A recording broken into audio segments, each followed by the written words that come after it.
أعوذ بالله من الشيطان الرجيم. إن الذين كذبوا بآياتنا واستكبروا عنها لا تفتح لهم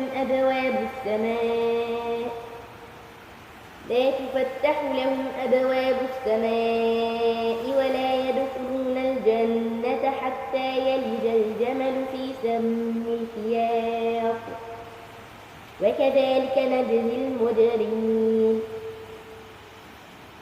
لهم من جهنم مهاد ومن فوقهم غواش وكذلك نجزي الظالمين.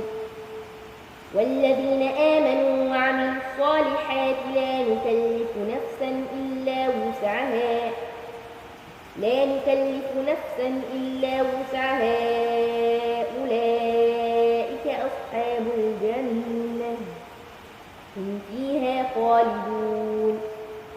ونزعنا ما في صدورهم من غل تجري من تحتهم الأنهار وقالوا الحمد لله الذي هدانا لهذا وما كنا لنهتدي لولا أن هدانا الله لقد جاءت رسل ربنا بالحق ونودوا أن تلكم الجنة أورثتموها بما كنتم تعملون.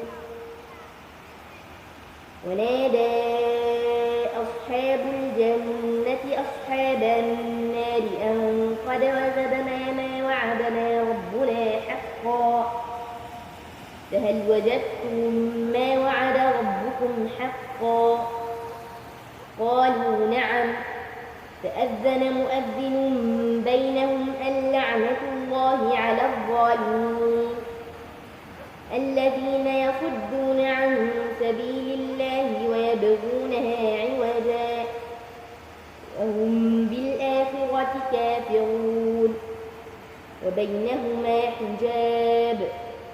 وعلى الأعراف رجال يعرفون كلا بسيماهم ونادوا أصحاب الجنة أن سلام عليكم لم يدخلوها وهم يطمعون. وإذا صرفت أبصارهم تلقاء أصحاب النار قالوا ربنا لا تجعلنا مع القوم الظالمين.